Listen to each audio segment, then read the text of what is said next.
Good morning to all of the students. Today we will see about the chapter number 14, measurement and effect of the heat. Measurement का तो मतलब तुम लोग समझ गए हो कि मेजरमेंट क्या होता है, लेंथ, कुछ चीज़ मेजर करना, और इफेक्ट ऑफ हीट, हीट का इफेक्ट क्या होता है, ये चीज़ें हम लोग देखेंगे. Just a minute, I am going on that chapter, I am not started till now, searching, just a minute. Introduction to acid and base, and then we have seen this one also. Now there you are looking at four pictures. First, what you are looking, a simple thing. In a bowl, ice is there or water is there. Sorry, water is there. In the second, ice is there. In the third, mastics, and in the fourth, you have seen the balloons that flying, air balloons, fire balloons. It is fine. Now what kind of the things you are observing? सारी चीज़ों में क्या observe करते हो? सब चीज़ों में first accept ice के अंदर बाकी तीनों चीज़ों में क्या हो रही है, चीज़ें बॉयल हो रही है. बट आइस को भी तो अगर तुम लोग बोलते हैं ना कंटिन्यूसली होल्ड करके रखोगे अपने हैंड में, तो क्या होता है, तुम लोग को ऑब्जर्व लगेगा, क्या लगेगा तुम लोगों को थोड़ा ऐसा लगेगा कि गर्म लग रहा है तुम्हारा हाथ. तो which source do we get from the heat, अपने को हीट से क्या क्या सोर्स मिलते हैं. There are different sources are there from the heat we are getting. पहले तो इलेक्ट्रिसिटी आ जाती है. How is heat transfer, heat कैसे ट्रांसफर करती है, बाय बर्निंग वुड को बर्न करेंगे, कोल को बर्न करेंगे, वैसा. Which effect of heat do you know, कौन सा इफेक्ट होता है हीट से. तो इफेक्ट ऑफ हीट का तो बोलते हैं ना बहुत सारे इफेक्ट है. तो some effect of heat are shown in the figure 14.1. देखो जी इफेक्ट बताया, देखो जैसे देख रहे हैं 14.1 फिगर में बताया. वीएस effect we have seen in previous standard, हम लोग ने पुराने स्टैंडर्ड में देखे हैं कि क्या बता रहा है, heat is form of energy. Heat एक तरह का फॉर्म ऑफ एनर्जी है जो फ्लो करता है, which flows from an object at higher temperature. एक हायर टेम्परेचर से और लोअर टेम्परेचर तक में आता है एक ऑब्जेक्ट के. which flows from an object at high temperature. मतलब जो एक ऑब्जेक्ट एकदम हाई टेम्परेचर पे ऑब्जेक्ट के एकदम लो टेम्परेचर पे लेके आता है. Temperature of an object tell us, बोलते ना टेम्परेचर बोलते ना हॉट ऑब्जेक्ट से कोल्ड ऑब्जेक्ट पे लेके आने का मतलब क्या होता है. The temperature of a cold object is lower than the temperature of a hot object. जो कोल्ड ऑब्जेक्ट का टेम्परेचर रहता है ना वो एकदम लो रहता है कंपेयर टू हॉट ऑब्जेक्ट के. बिकॉज कोल्ड टेम्परेचर बोलते हैं ना, कोल्ड ऑब्जेक्ट का टेम्परेचर बोलते हैं ना nearly it will be 10, -1, -2 like this way. But hot object का टेम्परेचर देखेंगे तो माइनस बोलते हैं लाइक इट कैन बी 50, 60, 70, 80 और more than 100 also. The temperature of ice cream is less than the temperature of tea. जो आइसक्रीम का temperature तुम लोग देखोगे वो एकदम कम होता है because in a solid form and tea is in a liquid form. Tea कौन से फॉर्म में होती है, लिक्विड. तो we have also seen that when we give heat, बोलते हैं ना जब हम लोग देखा है कोई भी ऑब्जेक्ट को हम लोग हीट करते हैं तो वो एक्सपांड होता है. पहले तो क्या हो जाएगा, एक्सपांड हो जाएगा. And it contract on cooling, जब उसको कूल करेंगे तो आइस की तरह कॉन्ट्रैक्ट में आ जाएगा, मतलब एक साथ चिपक जाएगा.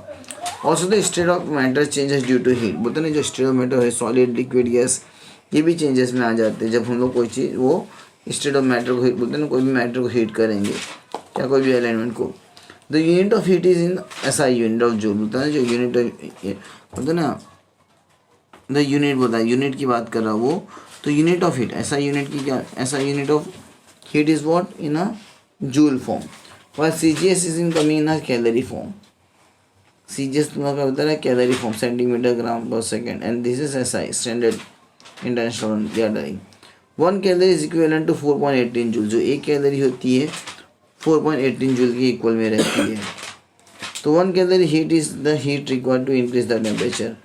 एक जो कैलोरी रहता है ना 1 कैलोरी की बात कर रहा है, उससे क्या होता है हीट तुम्हारा जो रिक्वायर चाहिए, मतलब तुम्हारा टेम्परेचर 1 ग्राम इंक्रीज हो जाएगा. किसके अंदर, वाटर के अंदर, थ्रू 1 डिग्री सेल्सियस. मतलब 1 कैलोरी जब मैं हीट कर रहा हूँ मैं, तो समझ जाना मेरा 1 ग्राम बोलता ना वाटर का 1 ग्राम बॉयल होगा कितने पे, 1 डिग्री पे आ जाएगा. 1 gram of the water through 1 degree, समझ के चलने का मतलब. 1 कैलोरी जब हम लोग हीट करेंगे तो 1 ग्राम ऑफ वाटर मैं हीट कर रहा हूँ, बोलते ना 1 ग्राम ऑफ वाटर में से मेरा 1 डिग्री बढ़ जाएगा। ना सोर्सेज ऑफ हीट, तो ऊपर बोल रहा था which source do we get from the heat, कौन सा सोर्सेज है। तो सोर्सेज ऑफ हीट के अलग अलग सोर्स है। पहले द सन ही देखते हैं हम लोग।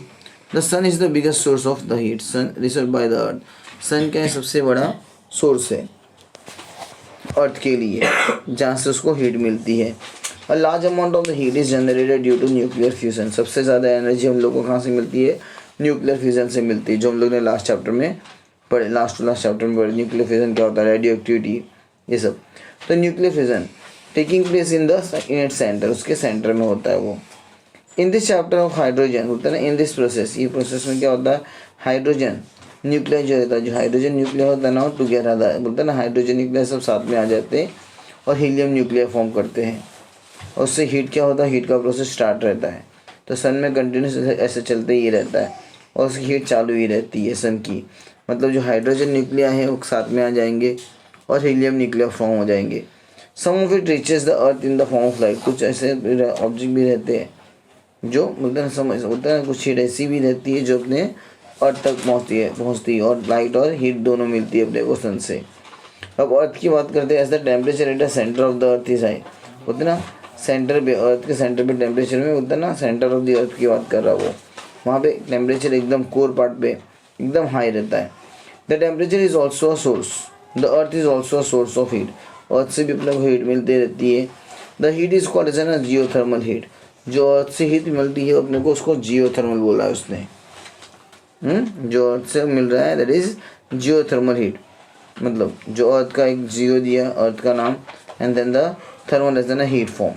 अब केमिकल एनर्जी की बात करते हैं। केमिकल एनर्जी में क्या होता है, व्हेन फ्यूल, जो फ्यूल हम लोग बर्न कर रहे, जैसे कि वुड है, कोल है, पेट्रोल है, ये सारी चीज़ें जब हम लोग बर्न करते हैं, तो हम लोग केमिकल एनर्जी की बात कर रहे थे। तो केमिकल में क्या था, when fuel like wood, coal, petrol etcetera, ये सब चीज़ें बर्न होती है तो अपने को केमिकल रिएक्शन मिलता है। तो फ्यूल और ऑक्सीजन बताया अपने को, between the fuel and the oxygens. जब वुड बर्न करते हैं तो वुड के थ्रू क्या होता है, वुड जब बर्न होता है ना तो उसके कांटेक्ट में एयर आती है। कोल बर्न होगा तो उसके कांटेक्ट में भी एयर आ जाएगी। पेट्रोल तो तुम लोग को पता है, etcetera we are using petrol, diesel, oil, this all are connecting, means this all are coming in the category of the fuel only. That's why they are telling as an etc. They are burning source, एक तरह का burning source में आ जाता है। तो इधर हमारा chemical reaction में आ जाएगा fuel and the oxygen we are getting here. हाँ, फ्यूल एंड ऑक्सीजन बता रहा, मतलब फ्यूल और ऑक्सीजन का कॉम्बिनेशन होगा तो अपने को केमिकल एनर्जी मिलने वाली है। तो यहाँ से हीट जनरेट होती है रिएक्शंस में। हाँ, heat is generated in this reaction, heat मेरी जनरेट होने वाली है रिएक्शन में। अब इलेक्ट्रिकल एनर्जी की बात कर रहे हैं हम लोग।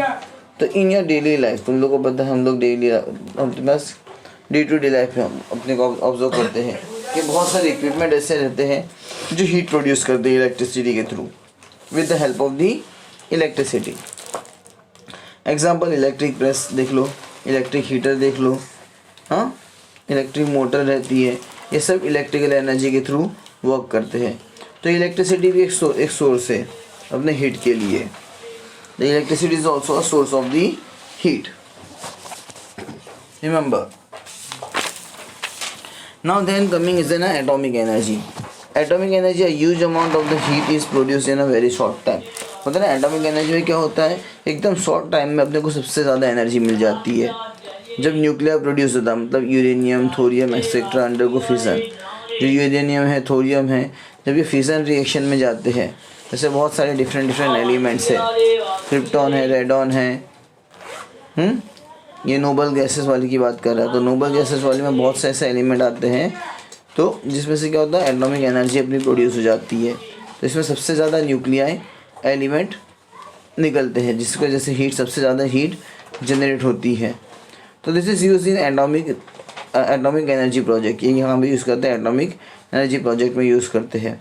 तो वहाँ पे हर दिन ऐसे ही चलते रहता है। बाद में बोलता है ना, जैसे यूरेनियम को ब्लास्ट किया उन लोगों ने, तो यूरेनियम में सबसे ज़्यादा हीट निकलती है, वो हीट को उन लोग बाद में कंट्रोल करते हैं। बाद में फिर से वो सेम चीज़ प्रोसेस चलती ही रहती है। Air, a large amount of heat is presented in the air around us. बोलते ना, एयर में अपने पास बोलते ना, सराउंडिंग में air, you know very well, in the summer time summer time में जब हम लोग निकलते हैं तो हवा जब चलती है तो अपने को लगता है पूरा गर्म लग रहा है अपने को। तो सबसे ज़्यादा एयर कहाँ बोलते हैं ना, हीट कहाँ पे रहती है, एयर में रहती है अपने सराउंडिंग में। Temperature you know very well, we can find out how hot और cold object are there by touching the other. पता है ना, कोई भी ऑब्जेक्ट को टच करेंगे तब पता चलता है वेदर द ऑब्जेक्ट, वो ऑब्जेक्ट हॉट है कि कोल्ड है। हाउएवर सेंस ऑफ हॉट और कोल्ड इज़ रिलेटिव, जो अपना सेंस रहता है उससे पता चलता है, अपना सेंस से बता देता है कि ये ऑब्जेक्ट हॉट है कि कोल्ड है। It is depending on you. This can be understand from the following experiment. यहाँ पे देखो 3 एक्सपेरिमेंट इसने दिया है, vessel A, vessel B and the vessel C. Take 3 similar vessel, तीनों सिमिलर वेसल ले लो ए बी सी।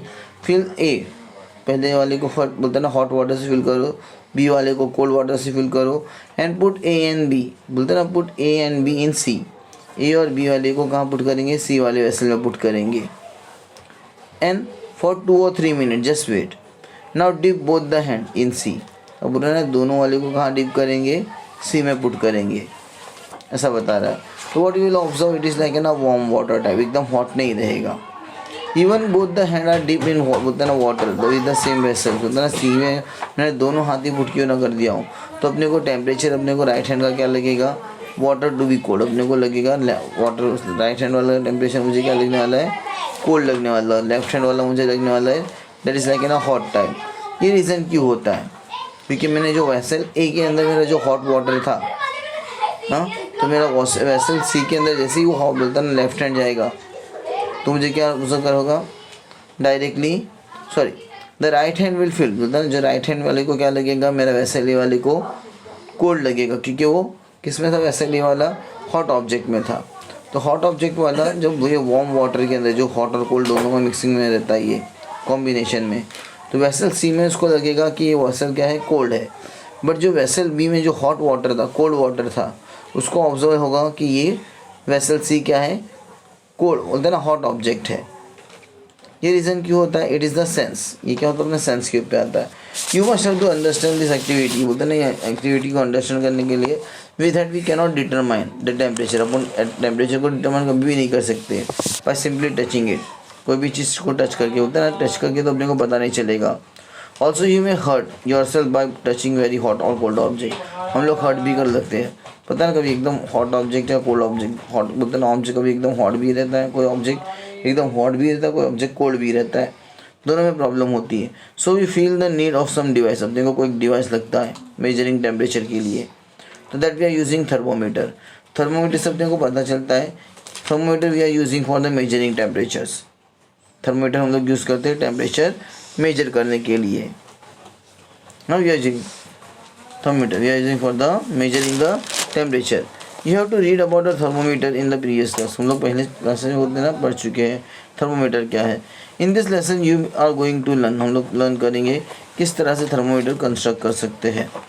तो this topic we will continue next time in the next lecture. So thank you for